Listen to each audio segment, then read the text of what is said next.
You may know her from The Walking Dead. You may know her from Prison Break.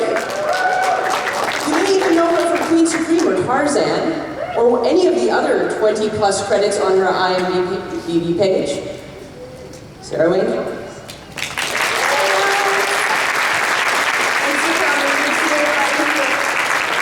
I love the costumes, you guys look amazing.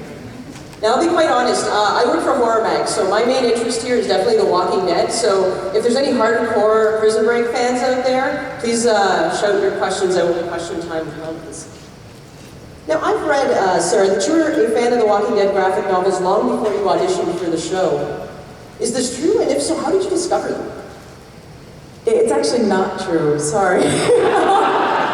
Ooh, false information. I'm curious to know where you read that. I had never, this is the wrong audience to say this to, but I'm just gonna be honest, because why not? Oh, cool wings. So rad, there's like an amazing pair of 4-foot angel wings, or some, probably not an angel. So I had never seen a horror movie or read a comic book at the point at which I auditioned for The Walking Dead. I was actually in Nigeria shooting a political movie about oil. Yeah, we're gonna have a booth at the next Comic-Con, it's gonna be great. Totally kidding. And we had about 90 minutes of electricity a day in the hotel, and my agent sent me a script for something called The Walking Dead, and I couldn't download it. I was like, this really doesn't sound like my kind of a thing, because I get scared really easily. And they said, zombies. I said, I really don't think this is going to be my kind of thing. And then they said, Gail Ann Hurd, and they said, Frank Darabont.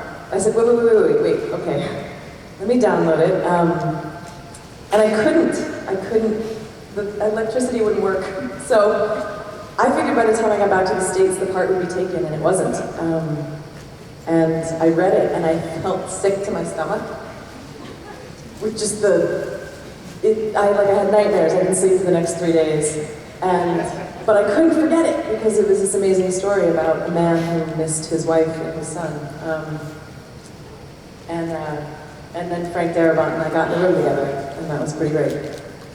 So after you obviously landed the audition, did you then go and seek out the graphic novels, or did you avoid them entirely? I did. Because it really wasn't your... No, I mean, I figured it was my due diligence, right, to show up prepared. So I went and I got issue 1, got home, read it, and went out and then got the first 9 volumes and spent the next 2 days not sleeping, having horrible nightmares. But I got kind of addicted to it, and I stopped. There's something that happens to Michonne in the prison with the governor. You guys know what I'm talking about, probably. There are kids in the audience, so I don't want to say it out loud. And I couldn't read it anymore. It hurt too much, so that's where I put him down. Now, you said you were really disturbed by the script, so perhaps that got you halfway there. But as an actress, what did you do mentally to put yourself in a zombie apocalypse scenario? Like, was it a challenge to embrace the mindset of constant fear and danger and, constant alertness for your character? No, the fear's all real. It is. You laugh. I cried. It was the first real sort of zombie interaction I had was in season 1 with the attack on the camp, right? Where the camp is attacked while Rick and the gang are out looking for Merle. And we shot that at night. And the zombie extras are all really incredible performers, and they thought it was really funny to sneak up behind me and go blah, and watch what would happen. But it would shut the set down for 15 or 20 minutes at a time because I would be shaking and I couldn't think straight and I couldn't remember my lines. And so at a certain point the producers went to the extras and they're like, you guys really have to stop effing with her because she can't take it, psychologically. And where we were shooting, we were kind of up on a hill, and at a certain point, our producer, Denise Huth, turned to me and she's like, you look uncomfortable. And I was like, I had to pee for 4 hours, but I'm too scared to go to the porta potties at the bottom of the hill. So John and Norman walked me to the porta potties, made fun of me the entire way back. And that fear never really went away. I had my last nightmare about 4 months after I finished season 3. So that leads into my next question. Obviously, shooting it is very, very intense, and it keeps you in a very intense emotional state the entire time. What did you do at the end of your shooting day to kind of shed that and come back to, the Sarah you are? Apart from drinking heavily.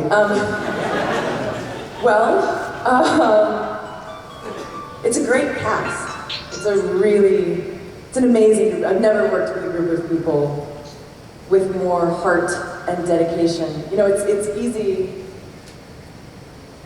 If we'd all gotten together and decided to do a zombie show and kind of wink about it, I think it could have been really lame. But it started with Andy Lincoln, and we all showed up on set, and he had about a week working by himself, going crazy, growing a beard, screaming at things.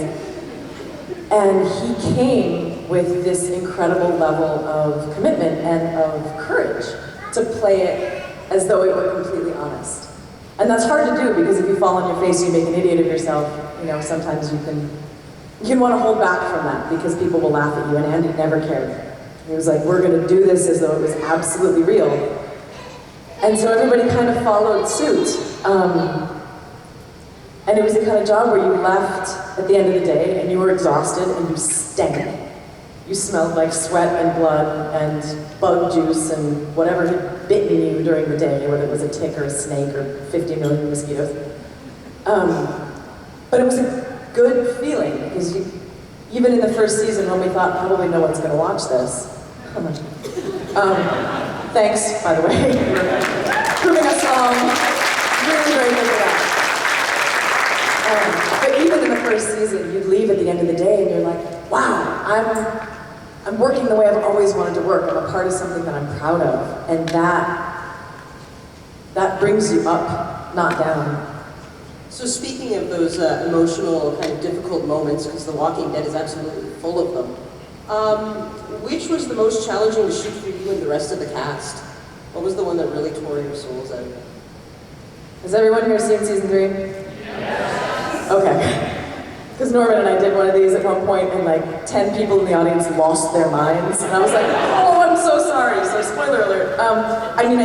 My last scene was the one, before I came back looking like in a dress and makeup and stuff, which was way harder. I have to say that, the hardest thing was standing there in a clean white dress and not tearing it or throwing up on it or something, and like lipstick was super weird.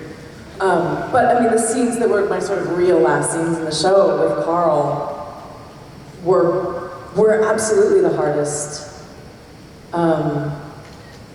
Because I just love that kid.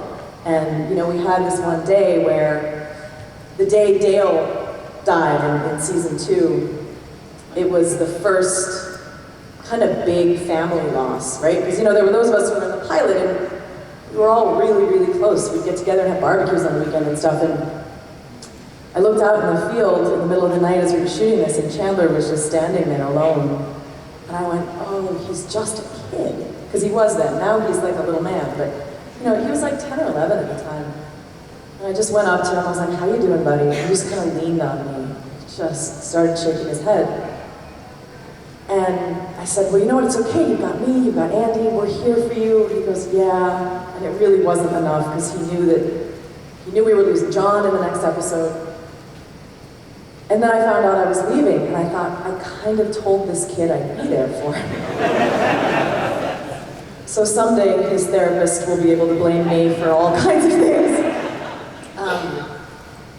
But leaving Chandler, this remarkable young man that I'd seen grow from a boy to one of the best actors I've worked with, that was incredibly hard. And he was a pro through the whole thing. He was a total champ, but we couldn't really look at each other for most of that day.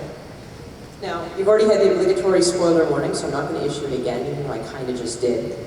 Your character, Lori, dies in the comics. Now, was there ever any thought of perhaps giving her an alternate fate in the TV series, or was that always in the cards to follow through that way as well? Do you know? Well, Darabont and I argued about it a lot. My position from the beginning was that you have to kill Lori, because killing Lori does something to Rick that you can't do another way. And Frank didn't agree with that. His mind, certainly wasn't made up, but for a long time he would sort of take this devil's advocate position of, well, there are these other ways that we could put stress on Rick and break him down. My response was always, sure, but then Laurie would be there to build him back up. Even though there were times where she wasn't particularly good at that in their marriage. But I did feel pretty strongly that the series starts with him looking for his wife and his son, and you have to take his wife away in order for him to kind of go down that rabbit hole. So when Glenn came on board, it was the first thing I said to him. There was talk about her making it longer. And at one point they had this idea that like Laurie would give birth in the woods alone in a snowstorm fighting off zombies. I was kind of like, yeah, or that could be us jumping a shark. I think the way she died made sense, and I think, I hated to leave the show because I love the show, but you take a job on the show like The Walking Dead, and you go, well, my number's gonna come on. And I think the show loses all of its teeth if it feels like there are sacred characters that can never be killed. And when you lose people like Shane, and you lose people like Laurie, what you tell the audience is every time someone's in danger, someone's really in danger. And I just think that's so important to do to the story. If Laurie made it 10 seasons, I would have been upset about it. All right, I'm officially giving you guys your 2-minute warning, so you can start thinking about lining up with your questions right about now. It's like a kindergarten classroom. Yes, it is. Hold hands, find your partner. And I'm going to pee, ask for a hall pass. And I'm going to actually flip away from The Walking Dead for a second. I was looking at the IMDb when I was coming up with this stuff, and I noticed that you have a new thriller in the works called Into the Storm that's coming out next year. Did you want to tell us what you can about that? Give us a little bit of a... What is that? Yeah, well, it was directed by Stephen Quayle, who did FT5, Final Destination 5. And it's a story about a town. It's another story in which I'm going to spend most of the time almost dying. I'm not going to tell you how that ends, but I have made a career dying. I really honestly have. My mom wants me to do like a CBS comedy, like about roommates in a really safe city or something. Ponies and rainbows. So Into the Storm it's a found footage movie about a tornado that threatens a school and a group of people who come together to try and save that school. So in a way it's a similar kind of post-apocalyptic world, or at least before the storm, after the storm rather, it's a post-apocalyptic world. And I probably can't say too much more than that. It's me and Richard Armitage, who, as it turns out, is really tall. For those of you who've seen The Hobbits, he plays Thorin Oakenshield, the king of the dwarves. And when I met him, I was like, no kidding. That Peter Jackson is really incredible with camera angles. And he's a marvelous actor. We had a great time shooting that in Detroit. And that, I think, comes out August 8th, I want to say. And Sean Bean has pretty much made a career out of dying on screen and everything he does. You're a good company. Yeah, I could do worse. I could do worse. All right, and now it's time for you guys to take over the show, so let's have some questions. I heard a rumor that you were moving to Canada. Is that true? It's not true. Oh. I moved to Canada 7 years ago. Oh, okay. I lived in British Columbia.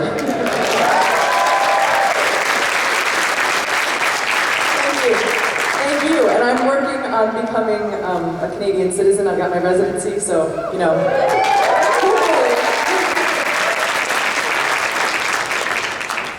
Hey, my question was, when Laurie met her in Time to End, did they tell you in advance that they were going to have the ghostly hallucinations, or had you already started looking at new roles?